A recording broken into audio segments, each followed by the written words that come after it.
Salut à tous. Bon, depuis un certain temps, les webtoons ont la cote. Bon, d'abord, pour rappel, un webtoon, c'est une bande dessinée numérique qui a vocation à être lue et consultée depuis un smartphone.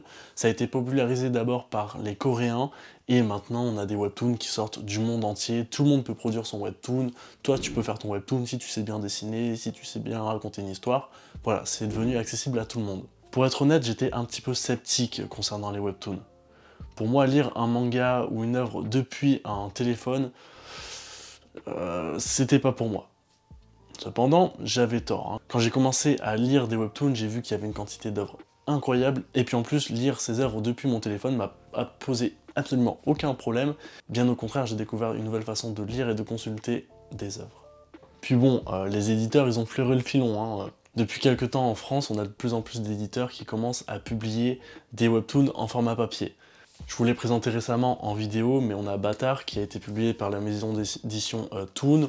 On va aussi avoir Tower of God qui va être édité bientôt par Ototo et qui va être publié le 11 juin. Et surtout, on a eu Solo Leveling, édité et déjà publié par K-Books. Alors Solo Leveling, c'est un peu notre premier webtoon à tous. Ah non, moi j'ai découvert les webtoons bien avant Solo Leveling. Bon, oui, évidemment, il y a des exceptions. Mais ce que j'essaie de te dire, c'est que Solo Leveling a vraiment popularisé le genre du webtoon, hein. Et moi, j'aimerais plus précisément répondre à cette question dans cette vidéo. Pourquoi Solo Leveling est aussi bien et pourquoi, accessoirement, c'est le webtoon de référence. Mais t'es qui, toi, au fait? Oh, moi? Bon, t'inquiète pas, c'est pas la dernière fois que tu vas entendre parler de moi. Mais tout d'abord, Solo Leveling, ça raconte quoi? Dans le monde de Solo Leveling, des portails ont commencé à apparaître un peu partout. Ces derniers ont la particularité de connecter le monde à d'autres dimensions, donjons ou mondes parallèles. En même temps, certaines personnes ont développé des capacités afin de pouvoir chasser ces portails. On appelle ceux qui reçoivent un éveil des chasseurs. Sun Jingwoo est considéré comme le plus faible des chasseurs de rang E. Autrement dit, le plus faible parmi les faibles. Avec une équipe de chasseurs, il se rend dans un donjon de rang D. Malheureusement, l'équipe se retrouve piégée dans une salle avec des monstres qui ne sont pas du tout du niveau du donjon. S'ensuit un massacre. Et Sun Jingwoo, aux portes de la mort, arrive à acquérir une capacité pour le moins étrange. Il va acquérir le pouvoir qui va lui permettre d'accumuler de l'expérience et donc d'augmenter en niveau, ce qui est complètement inédit dans ce monde. Bon alors tout d'abord, l'une des choses qui m'a vraiment plu dans Solo Leveling est son scénario. Contrairement à ce qu'on pourrait croire, le scénario ne se repose pas uniquement sur son personnage principal et développe vraiment un monde autour de lui. Ce que j'essaie de vous expliquer, c'est que les pouvoirs de Jin sont pas là pour rien, il y a vraiment une histoire derrière, c'est pas uniquement bon bah tiens lui on va lui donner des pouvoirs, il y a une véritable cohérence derrière, le monde même de Solo Leveling est extrêmement cohérent. En fait il se trouve que Solo Leveling est à la base un roman, écrit par Shugong. Et si je te dis ça, c'est pas pour rien, hein. Le scénario est la base de toute histoire, hein. Et être un scénariste, c'est un véritable métier. Et je trouve ça génial pour une œuvre de bénéficier à la fois de son artiste et de son auteur. On voit de plus en plus de mangas adopter ce plan de production, hein. Je pense notamment à Dr. Stone, One Punch Man ou encore The Promised Neverland. Alors attention, hein, je dis absolument pas que c'est indispensable d'avoir un scénariste et un dessinateur, hein. Mais je pense notamment à des œuvres comme Naruto et Bleach, dont l'auteur Masashi Kishimoto et Tite Kubo respectivement, ont souffert du rythme de parution très élevé du Weekly Shonen Jump. Ils ont subi une véritable pression, et cette pression s'est malheureusement ressentie sur leur œuvre, sur la cohérence de certains passages, et plus précisément sur leur fin aussi, qui selon moi a été un petit peu raté, bâclé, bon, ça c'est personnel. Ok, tu parles, mais c'est quoi le rapport avec Solo Leveling? Bah, en fait, il n'y en a pas vraiment. Pour Solo Leveling, en fait, l'histoire est déjà écrite et le dessinateur est juste là pour la mise en page et peut-être l'adaptation du rythme pour que ça soit plus cohérent et plus lisible sous le format webtoon. Mais voilà, je voulais juste faire cette petite parenthèse.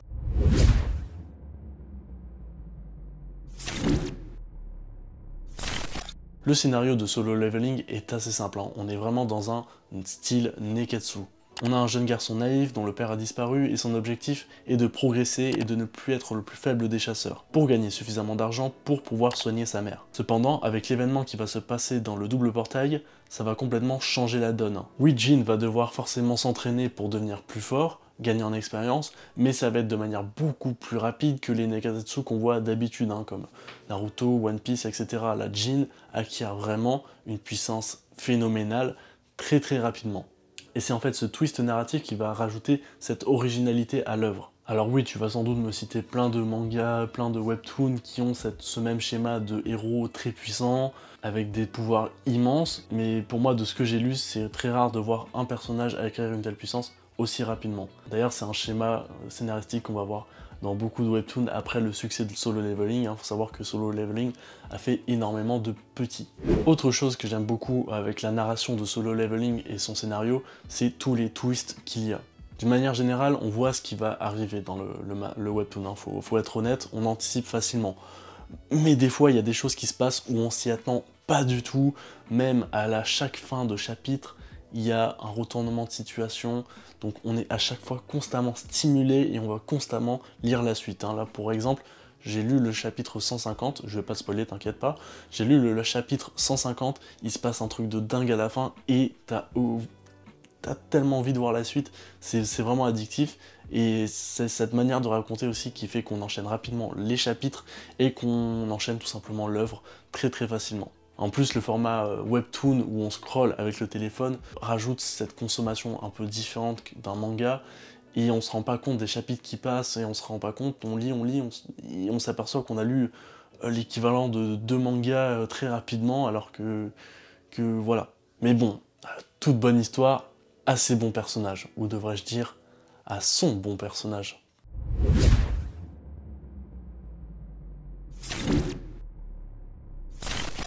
Bon, on va pas se le cacher, mais la plus grande force de ce manhwa est son personnage principal, Sun Jingwoo, que j'appelle Jin durant la vidéo parce que c'est plus simple à dire et plus court. Pour faire simple, Jin est l'un des personnages les plus badass du manga game. Il a eu aussi le plus gros glow-up, hein. Il est passé vraiment de chasseur de rang E à chasseur de rang... on peut même plus le mettre dans une case, hein. D'ailleurs, j'aimerais parler un peu plus en détail du système de notation. Donc, dans le monde de Solo Leveling, chaque chasseur est classé avec un rang. Donc on a le rang E, D, C, B, A et S, et on a aussi un autre rang, mais bon, je vais pas vous spoiler. Moi je vous le dis directement, je n'aime pas les systèmes de notation dans les œuvres. Je préfère largement voir qu'un personnage est puissant par ses actes et par ses accomplissements. Je trouve que lui a rajouté une numérotation, comme on a peut-être dans Dragon Ball Z, ou aussi qu'on a eu plus récemment dans Seven Deadly Sins, je trouve que ça rajoute un petit peu un côté négatif, dans le sens où ça gâche un moyen de montrer la puissance d'un personnage. Pour illustrer mes propos, je vais prendre l'exemple de Seven Deadly Sins. Dans ce manga, il y a un petit porc, oui, je rigole pas, un petit porc qui peut analyser la puissance des personnages, et il la quantifie avec un nombre, et c'est une puissance qui est extrêmement juste. Ça fait que quand un personnage arrive en combat, et qu'on connaît son niveau de puissance, ça gâche complètement l'effet de surprise, hein. On sait qu'il va être très puissant et qu'il va battre tout le monde juste avec son niveau de puissance, et il n'y aura pas d'effet de surprise, et on nous a gâché l'illustration de la dominance du personnage. Cependant, pour Solo Leveling, c'est différent. Ce système de classement est cohérent avec ce monde, pas comme Seven Deadly Sins. Ce système de classement est cohérent parce que les humains ont vu que les portails avaient différents niveaux. Il y avait des portails beaucoup plus difficiles que d'autres. Ils ont dû rajouter donc une notation, et ils ont dû donc noter les chasseurs parce qu'eux aussi avaient éveillé des pouvoirs plus ou moins différents, et il y en avait qui étaient très nuls, d'autres très puissants.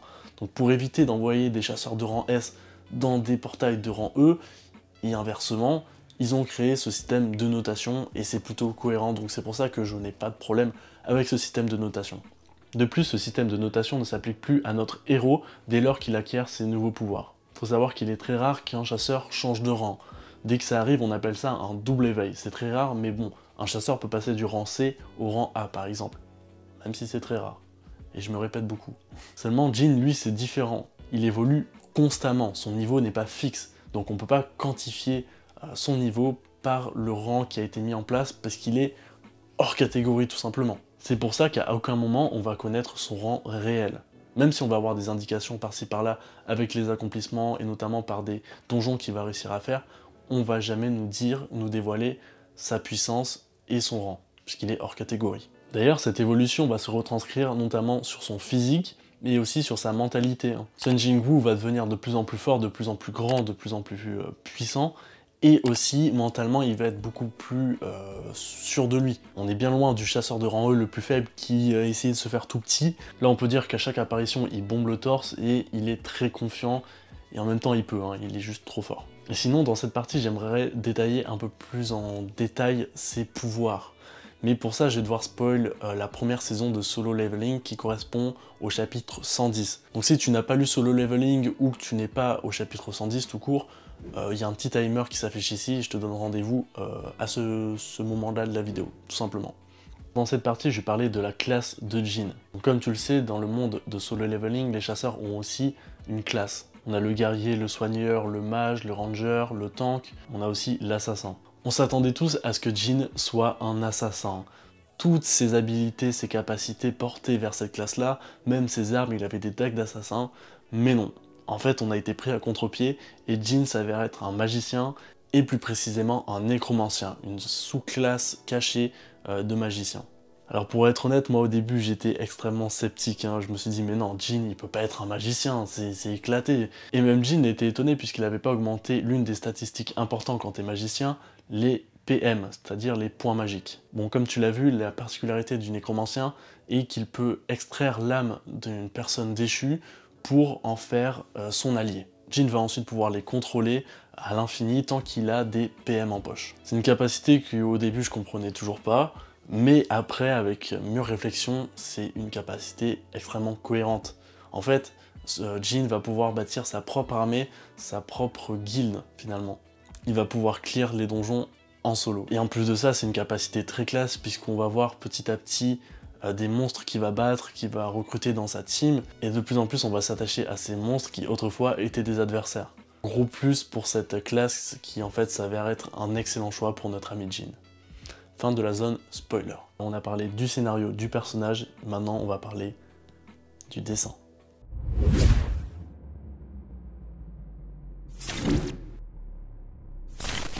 Bon alors c'est complètement subjectif, mais de tous les webtoons que j'ai vus, Solo Leveling a les meilleurs dessins.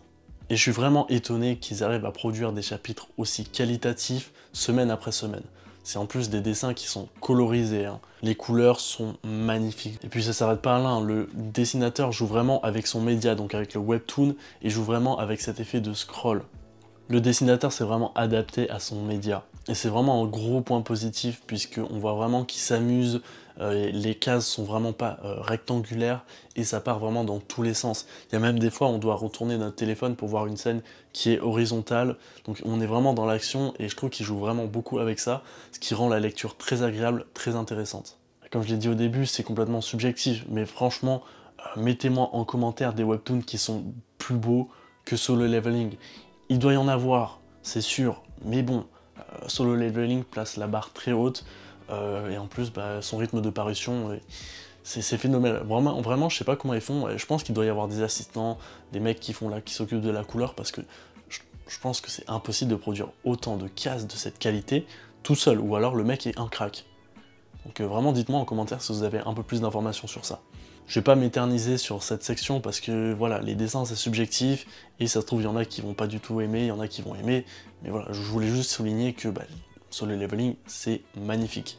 Maintenant on va passer aux défauts de Solo Leveling.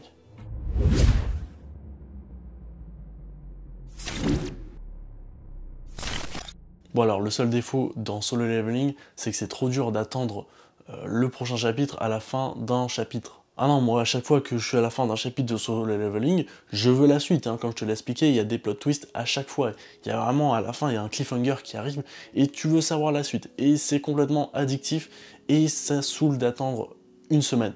Bon, tu me diras, il y a beaucoup de mangas où c'est comme ça. Mais Solo Leveling, il y a cet effet où c'est encore plus prononcé, hein, vraiment avec un cliffhanger à chaque fin de chapitre. Ah, tu veux savoir la suite. Bon, c'est pas vraiment un défaut en soi, mais voilà, je voulais juste mettre un défaut. Voilà, c'est le seul défaut que je vais te présenter. Évidemment, il y en a d'autres. Le scénario peut être peut-être un peu basique au premier abord, dans les premiers chapitres. Voilà, oui, Solo Leveling a quelques défauts, mais je suis pas là pour te présenter les défauts, je suis là pour te vendre le manga ou t'en parler parce que tu connais déjà et que tu veux en entendre parler. Voilà, je suis là pour ça. Quoi qu'il en soit, dans cette vidéo, je voulais répondre à la question pourquoi Solo Leveling est la référence des webtoons. Et pour y répondre, je t'ai présenté 3 arguments. Donc le scénario qui est plutôt de bonne qualité pour que la plupart des webtoons, son personnage qui est à lui tout seul carry complètement le webtoon, et aussi que le webtoon utilise forcément bien son média de diffusion, ce qui est très important, parce que beaucoup d'autres webtoons font un peu mollement. Lui, Solo Leveling, on est complètement dans une catégorie au-dessus. Mais voilà, le monde des webtoons est vaste et c'est encore un monde qui est en évolution. On a de plus en plus d'excellents webtoons qui apparaissent. Le monde des webtoons est vaste, mais Solo Leveling reste encore la référence. D'ailleurs, ça se voit sur le carton de l'impression physique édité par K-Books.